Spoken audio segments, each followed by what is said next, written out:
Despite so many startups aiming to become the next unicorn with funding alone doesn't guarantee success. In the case of these businesses, massive boosts in funding were not enough to make them work, proving that not all problems can be solved by throwing cash at it. Number 1. South African Airways. South Africa's national airline, SAA, has had a past littered with near bankruptcy and then huge government bailouts.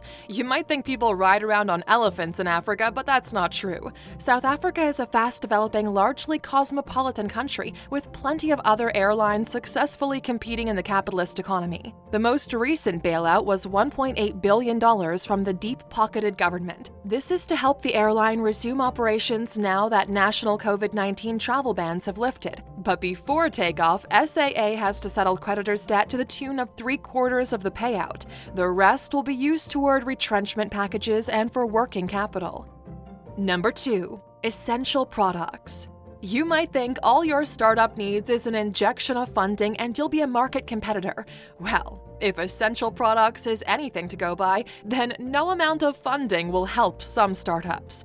After a total of $330 million of funding and only bringing one smartphone to market, the company is closing down. The Essential phone didn't get the sales figures expected, and a lukewarm reception to the device didn't help. The Essential smart home devices and an operating system didn't make it off the draft sheets either. Despite funding, the whole thing was essentially a bust. But what isn't a bust is joining the Alux crew. We're a community of future billionaires. Hit follow and subscribe so you can get daily inspiration along your journey to success.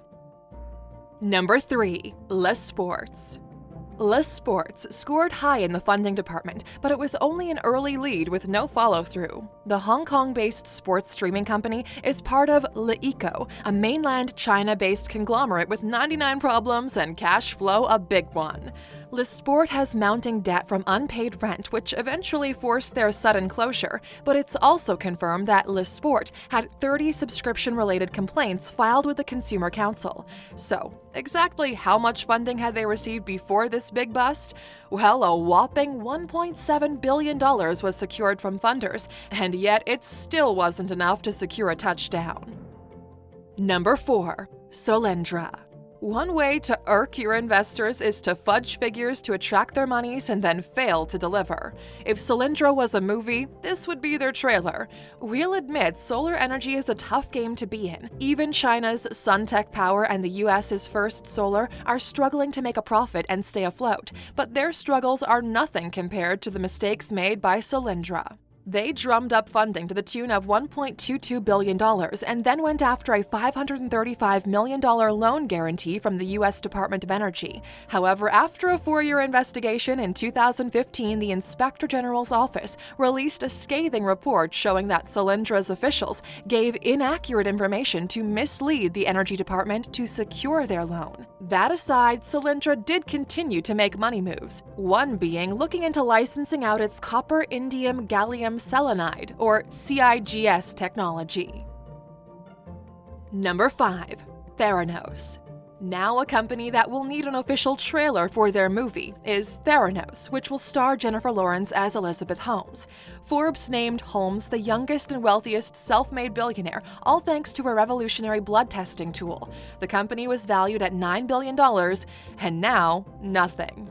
The concept was incredible. A simple pinprick could detect a plethora of illnesses, except it didn't work. Sadly, people received tragic news of having cancer or leukemia, only to be told they were false results. Number 6. Roadstar.ai. It's 2021 and the dreams of getting 1,500 self-driving cars on the road in China by 2020 are clearly not going to materialize. Wu Capital and state-backed Shenzhen Capital Group also didn't foresee this prediction not panning out and invested a total of $128 million. CEO Shen Qiaotong, CTO Liang Heng, and Chief Scientist Guang Shou formed the company in 2017. All three had experience in this field, having worked at Google, Tesla, Apple, and NVIDIA. Things looked promising when Roadstar.ai provided self-driving shuttle service at the 2018 Shanghai World AI Conference and 2018 World Internet Conference in Wushen. But the brakes were put on quickly when Tong and Heng announced they had fired Xu. They accused him of receiving kickbacks during fundraising, hiding codes, and entering false data into government regulatory reports. The Drive.com's Alex Roy calls this the Theranos of self-driving cars, adding it's a trough of disillusionment. Number 7. Better Place.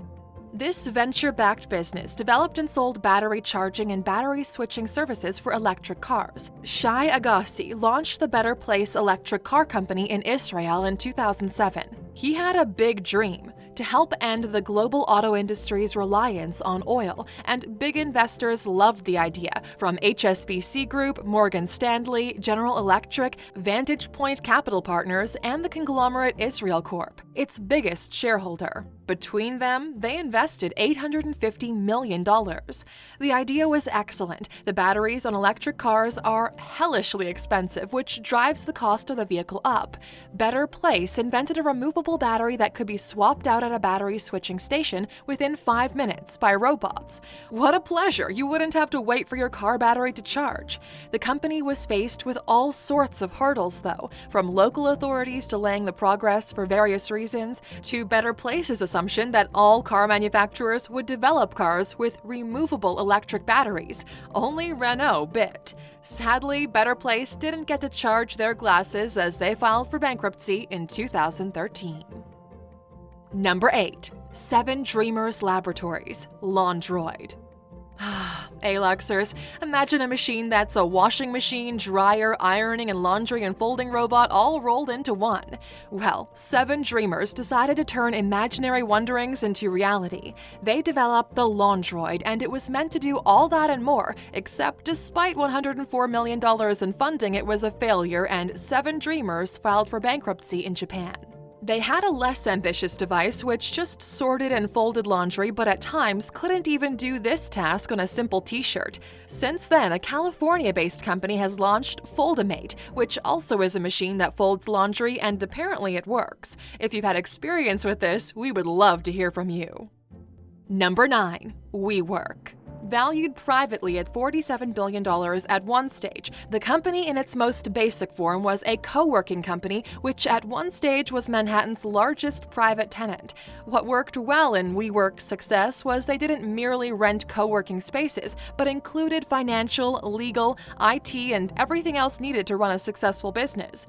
We recommend you listen to Billion Dollar Loser: The Epic Rise and Spectacular Fall of Adam Neumann and WeWork, available on Audible.com, for a fantastic in-depth look into the company's failure. FastCompany.com states, WeWork could have saved itself if the board had stepped back to ask if they could deliver on its promises, and if they had the capability to execute at every stage of expansion. They needed to measure and quantify whether they had the people, skills, and resources to successfully carry out their initiatives. The company is apparently doing better, though, and just a week ago it was reported they would be going public. Hey Luxers, your guess is as good as ours as to how this will pan out.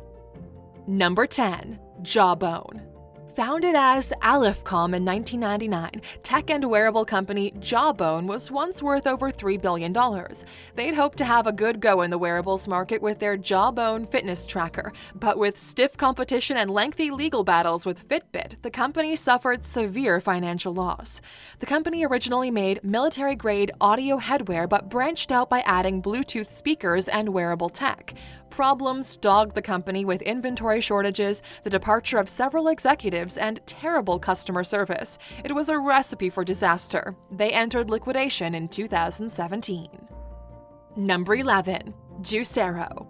The details are not that juicy for this failure. In fact, it's amazing the company was able to squeeze out as much money from investors as they did. Really, they must have been bananas to think this was a great idea, and it all went to pulp in the end, along with $120 million in investors' money.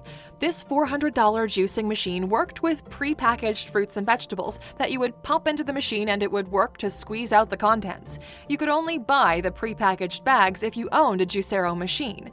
On a side note, the machine was originally selling at $699, but we digress. Turns out the machine wasn't any more effective than using your hands to squeeze out the contents. Aren't you glad you didn't waste $400 on this machine? Number 12. GNC. Hey Luxers, it's been a hard road for GNC, specializing in health and nutrition-related products, including vitamins, supplements, minerals, herbs, sports nutrition, diet, and energy products. You would think a company like this would thrive during a pandemic, but sadly, no. We've really gone into depth in this video, 15 businesses that are failing because of the coronavirus, highlighting other businesses that also didn't make it. Be sure to give that a watch as well. GNC has been around since 1935 when its first shop was opened by David Shakarian in Pittsburgh. It was called Laxoon and specialized in yogurt and other health foods. The pandemic caused the business to shut down 1,200 stores and they filed for bankruptcy in June 2020. BloombergLaw.com confirms GNC Holdings Inc. won approval of its bankruptcy reorganization plan that cantered on a $770 million sale to its largest shareholder, keeping open at least 1,400 of its nutrition supplement stores and saving thousands of jobs. Number 13. Abound Solar. We mentioned one solar company earlier, Solyndra, and here's another one. Abound Solar received funding in the region of $614 million, and despite that, couldn't brighten up their own future. 3 key figures jumped ship. Tom Tiller, Abound Solar's CEO, Russ Kenyorski, VP of Marketing, and Julian Hollins, Senior VP at Abound Solar. Abound Solar was the manufacturer of cadmium telluride thin-film photovoltaic modules for solar panels. It's a little sketchy as to the exact reasons behind the failure, but it was described as being caught between a rock and a hard place, waiting for investors' money to come through and needing to spend to extend the company. The company shut down operations in 2012. Number 14. Guvera. It's more than 3 years since Guvera shut down operations. The Australian music streaming company wanted to take on Spotify and Apple, but since Darren Herft and Claes Loberg started the company in 2008, they failed to do so. The company raised over $180 million, but it's unclear where all that money went. Herft has since been banned from managing an Australian corporation for 2 years, according to themusicnetwork.com. The Australian Securities and Investments Commissions, or ASIC, stated that Herft improperly used the Guvera Group structure for his gain and the gain of others in circumstances where there were significant conflicts of interest in the operation of the companies within the group. His ban will end on the 21st of December 2021. Number 15. Arrivo. In November 2018, roughly 30 employees were furloughed by Arrivo. By the end of the month, more than half were informed not to return to the office. And according to 2 former employees of this futuristic transportation startup, they received this hard blow via SMS. With funding from $1 billion from GeneTech America, what went wrong?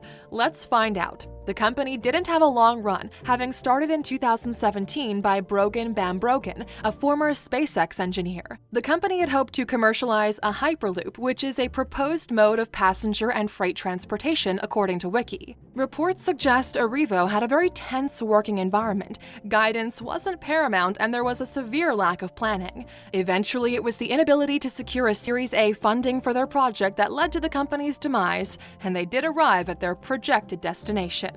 So, Alexers, what advice could you dispense to some of these companies on our list? We'd love to hear from you in the comments. And of course, you stuck with us until the end, here's your bonus. We've looked at companies that had to close their doors, but what about companies that were at death's door and managed to survive? One of our favorite stories is that of Starbucks. The 2008 financial meltdown hit everybody, including Starbucks. Things were so bad that former CEO Howard Schultz returned to the company to help them get back on their feet.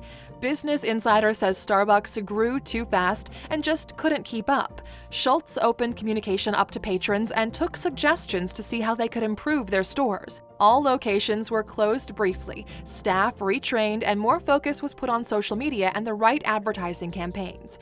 Many stores were closed, but overall, Starbucks pulled through, so please excuse us while we head off to grab our pistachio latte. Thanks for watching, Aluxers. We're so glad you did. Remember to subscribe for more videos, and if you enjoyed this one, please leave us a like.